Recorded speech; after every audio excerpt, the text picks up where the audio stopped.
Hello friend, स्वागत है आपका अपने चैनल आज क्लास में। आज की इस वीडियो में हिंदी के काफी महत्वपूर्ण 30 ऑब्जेक्टिव प्रश्न हम आपको बताएंगे।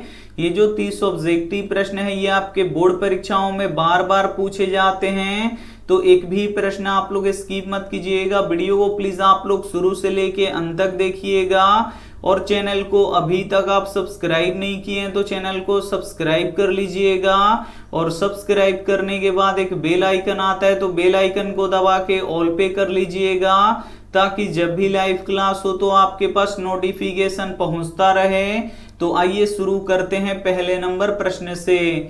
तो पहला नंबर प्रश्न है कि अविन्यो कहाँ स्थित है। ए ऑप्शन है इटली में, बी ऑप्शन है जर्मनी में, सी ऑप्शन है फ्रांस में, डी ऑप्शन है ईरान में। काफी महत्वपूर्ण प्रश्न है ये आपके बोर्ड परीक्षा के लिए। यहाँ पे आपको बताना है कि अविन्यो कहाँ स्थित है। तो अविन्यो फ्रांस में स्थित है, इसे आपको याद रखना है। यहाँ पे सी ऑप्शन बिल्कुल ही सही हो जाएगा। ये देखते हैं अगला प्रश्न दो नंबर प्रश्न है कि बिरजू महाराज का संबंध किससे है। ए ऑप्शन है बांसुरी वादन से, बी ऑप्शन है तबला वादन से, सी ऑप्शन है कथक नृत्य से, डी ऑप्शन है संतूर वादन से। तो यहाँ पे आपको बताना है कि बिरजू महाराज का संबंध किससे है। तो बिरजू महाराज का संबंध कथक नृत्य से है, इसे आपको याद रखना है। यहाँ पे सी ऑप्शन बिल्कुल ही सही हो जाएगा। ये देखते हैं अगला प्रश्न तीन नंबर प्रश्न है कि बाढ़ की समस्या किस कहानी के केंद्र में है। ए ऑप्शन है माँ, बी ऑप्शन है ढाते विश्वास, सी ऑप्शन है नगर, डी ऑप्शन है धरती कब तक घूमेगी। तो यहाँ पे आपको बताना है कि बाढ़ की समस्या किस कहानी के केंद्र में है। तो बाढ़ की समस्या ढाते विश्वास कहानी के केंद्र में है, इसे आपको याद रखना है। यहाँ पे बी ऑप्शन बिल्कुल ही सही हो जाएगा। ये देखते हैं अगला प्रश्न चार नंबर प्रश्न है कि लाल शत्रुंज क्या है। ए ऑप्शन है गांव, बी ऑप्शन है ईसाई मठ, सी ऑप्शन है नगर, डी ऑप्शन है विश्वविद्यालय। काफी महत्वपूर्ण प्रश्न है ये आपके बोर्ड परीक्षा के लिए। यहाँ पे आपको बताना है कि लाल शत्रुंज क्या है। तो लाल शत्रुंज ईसाई मठ है, इसे आपको याद रखना है। यहाँ पे बी ऑप्शन बिल्कुल ही सही हो जाएगा। ये देखते हैं अगला प्रश्न पांच नंबर प्रश्न है कि मंगमा का अपनी बहू से किसको लेकर विवाद था। ए ऑप्शन है रंगपा को लेकर, बी ऑप्शन है पोते को लेकर, सी ऑप्शन है पति को लेकर, डी ऑप्शन है इनमें से कोई नहीं। तो यहाँ पे आपको बताना है कि मंगमा का अपनी बहू से किसको लेकर विवाद था। तो पोते को लेकर विवाद था, इसे आपको याद रखना है। यहाँ पे बी ऑप्शन बिल्कुल ही सही हो जाएगा। ये देखते हैं अगला प्रश्न 6 नंबर प्रश्न है कि क्या सब कुछ बता देती है। ए ऑप्शन है मुंह, बी ऑप्शन है दिल, सी ऑप्शन है आंखें, डी ऑप्शन है हंसी। काफी महत्वपूर्ण प्रश्न है ये आपके बोर्ड परीक्षा के लिए। यहाँ पे आपको बताना है कि क्या सब कुछ बता देती है। तो जो आंखें होती हैं ये सब कुछ बता देती हैं, इसे आपको याद रखना है। यहाँ पे सी ऑप्शन बिल्कुल ही सही हो जाएगा। काफी महत्वपूर्ण 30 ऑब्जेक्टिव प्रश्न हैं और ये जो 30 ऑब्जेक्टिव प्रश्न है ये आपके बोर्ड परीक्षाओं में बार बार पूछे जाते हैं। तो प्लीज आप लोग वीडियो को एकदम शुरू से लेके अंत तक जरूर देखिएगा। ये देखते हैं अगला प्रश्न 7 नंबर प्रश्न है कि हिंदी किस लिपि में लिखी जाती है। ए ऑप्शन है ब्राह्मी लिपि में, बी ऑप्शन है देवनागरी लिपि में, सी ऑप्शन है रोमन लिपि में, डी ऑप्शन है गुरुमुखी लिपि में। तो यहाँ पे आपको बताना है कि हिंदी किस लिपि में लिखी जाती है। तो हिंदी देवनागरी लिपि में लिखी जाती है, इसे आपको याद रखना है। यहाँ पे बी ऑप्शन बिल्कुल ही सही हो जाएगा। ये देखते हैं अगला प्रश्न 8 नंबर प्रश्न है कि चंद्रगुप्त विक्रमादित्य कहाँ के राजा थे। ए ऑप्शन है विदर्भ के, बी ऑप्शन है मिथिला के, सी ऑप्शन है पटना के, डी ऑप्शन है उड़ीसा के। तो यहाँ पे आपको बताना है कि चंद्रगुप्त विक्रमादित्य कहाँ के राजा थे। तो ये पटना के राजा थे, इसे आपको याद रखना है। यहाँ पे सी ऑप्शन बिल्कुल ही सही हो जाएगा। ये देखते हैं अगला प्रश्न 9 नंबर प्रश्न है कि टकसाल का संबंध है। ए ऑप्शन है सिक्कों से, बी ऑप्शन है अभिलेखों से, सी ऑप्शन है लिपि से, डी ऑप्शन है अनाज से। तो यहाँ पे आपको बताना है कि टकसाल का संबंध है। तो टकसाल का संबंध किससे है। तो टकसाल का संबंध सिक्कों से है, इसे आपको याद रखना है। यहाँ पे ए ऑप्शन बिल्कुल ही सही हो जाएगा। ये देखते हैं अगला प्रश्न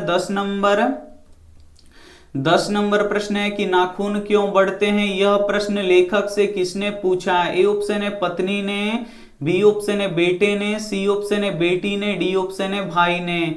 तो यहाँ पे आपको बताना है कि नाखून क्यों बढ़ते हैं। यह प्रश्न लेखक से किसने पूछा, तो बेटी ने पूछा, इसे आपको याद रखना है। यहाँ पे सी ऑप्शन बिल्कुल ही सही हो जाएगा। ये देखते हैं अगला प्रश्न 11 नंबर प्रश्न है कि रसखान किस प्रकार के रचना में सिद्ध थे। ए ऑप्शन है दोहा में, बी ऑप्शन है कविता में, सी ऑप्शन है कहानी में, डी ऑप्शन है सवैया छंद में। तो यहाँ पे आपको बताना है कि रसखान किस प्रकार की रचना में सिद्ध थे, तो सवैया छंद में सिद्ध थे, इसे आपको याद रखना है। यहाँ पे डी ऑप्शन बिल्कुल ही सही हो जाएगा। ये देखते हैं अगला प्रश्न 12 नंबर प्रश्न है कि काशी किसकी पाठशाला है। ए ऑप्शन है संस्कृति की, बी ऑप्शन है नृत्य की, सी ऑप्शन है नर्तन की, डी ऑप्शन है वादन की। काफी महत्वपूर्ण प्रश्न है ये आपके बोर्ड परीक्षा के लिए। यहाँ पे आपको बताना है कि काशी किसकी पाठशाला है, तो जो काशी है ये संस्कृति की पाठशाला है, इसे आपको याद रखना है। यहाँ पे ए ऑप्शन बिल्कुल ही सही हो जाएगा। ये देखते हैं अगला प्रश्न 13 नंबर प्रश्न है कि प्रत्येक वर्ष अभिमन्यु में कैसा समारोह का आयोजन होता था। ए ऑप्शन है रंग समारोह, बी ऑप्शन है धार्मिक समारोह, सी ऑप्शन है विश्व कप, डी ऑप्शन है राष्ट्रमंडल खेल।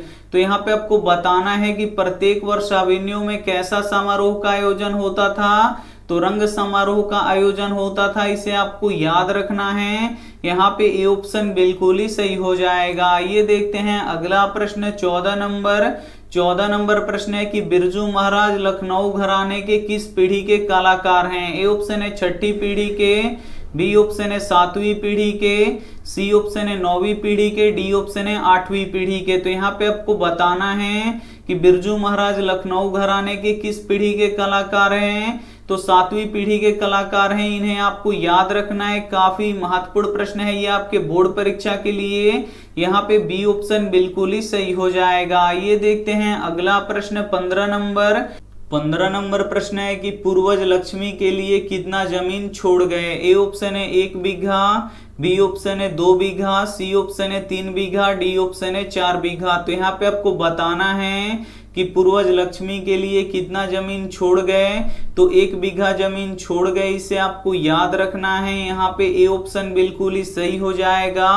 काफी महत्वपूर्ण 30 ऑब्जेक्टिव प्रश्न हैं, और ये जो 30 ऑब्जेक्टिव प्रश्न है ये आपके बोर्ड परीक्षाओं में बार बार पूछे जाते हैं, तो एक भी प्रश्न आप लोग स्किप मत कीजिएगा। वीडियो को प्लीज आप लोग शुरू से लेके अंत तक देखिएगा, और वीडियो को लाइक नहीं किए हैं तो प्लीज आप लोग वीडियो को लाइक भी कर दीजिएगा। ये देखते हैं अगला प्रश्न 16 नंबर प्रश्न है कि बहादुर से मार खाकर भैंस किसके पास भागी भागी आई। ए ऑप्शन है बहन के पास, बी ऑप्शन है माँ के पास, सी ऑप्शन है नानी के पास, डी ऑप्शन है चाची के पास। तो यहाँ पे आपको बताना है कि बहादुर से मार खाकर भैंस किसके पास भागी भागी आई, तो माँ के पास आई, इसे आपको याद रखना है। यहाँ पे बी ऑप्शन बिल्कुल ही सही हो जाएगा। ये देखते हैं अगला प्रश्न 17 नंबर प्रश्न है कि नौबत खाने में इबादत पाठ के केंद्र में कौन है। ए ऑप्शन है बिरजू महाराज, बी ऑप्शन है बिस्मिल्लाह खां, सी ऑप्शन है जाकिर हुसैन, डी ऑप्शन है इनमें से कोई नहीं। तो यहाँ पे आपको बताना है कि नौबत खाने में इबादत पाठ के केंद्र में कौन है, तो बिस्मिल्लाह खां है, इन्हें आपको याद रखना है। यहाँ पे बी ऑप्शन बिल्कुल ही सही हो जाएगा। ये देखते हैं अगला प्रश्न 18 नंबर प्रश्न है कि इबादत का अर्थ क्या होता है। ए ऑप्शन है उपासना, बी ऑप्शन है इठलाना, सी ऑप्शन है रोजा, डी ऑप्शन है ईख। तो यहाँ पे आपको बताना है कि इबादत का अर्थ क्या होता है, तो इबादत का अर्थ उपासना होता है, इसे आपको याद रखना है। काफी महत्वपूर्ण प्रश्न है ये आपके बोर्ड परीक्षा के लिए। यहाँ पे ए ऑप्शन बिल्कुल ही सही हो जाएगा। ये देखते हैं अगला प्रश्न 19 नंबर प्रश्न है कि सुशिर वादों में शाह की उपाधि किसे प्राप्त है। ए ऑप्शन है तबला को, बी ऑप्शन है बांसुरी को, सी ऑप्शन है ढोलक को, डी ऑप्शन है शहनाई को। तो यहाँ पे आपको बताना है कि सुशिर वादों में शाह की उपाधि किसे प्राप्त है, तो शहनाई को प्राप्त है, इसे आपको याद रखना है। यहाँ पे डी ऑप्शन बिल्कुल ही सही हो जाएगा। ये देखते हैं अगला प्रश्न 20 नंबर प्रश्न है कि बहादुर पर चोरी का आरोप किसने लगाया? ए ऑप्शन है लेखक ने, बी ऑप्शन है लेखक के रिश्तेदार ने, सी ऑप्शन है लेखक की पत्नी ने, डी ऑप्शन है लेखक के बेटे ने। तो यहाँ पे आपको बताना है कि बहादुर पर चोरी का आरोप किसने लगाया? तो लेखक के रिश्तेदारों ने लगाया, इसे आपको याद रखना है, काफी महत्वपूर्ण प्रश्न है। यहाँ पे बी ऑप्शन बिल्कुल ही सही हो जाएगा। ये देखते हैं अगला प्रश्न 21 नंबर प्रश्न है कि मैक्स मूलर कहाँ के रहने वाले थे? ए ऑप्शन है भारत के, बी ऑप्शन है पाकिस्तान के, सी ऑप्शन है जर्मनी के, डी ऑप्शन है अमेरिका के। तो यहाँ पे आपको बताना है कि मैक्स मूलर कहाँ के रहने वाले थे?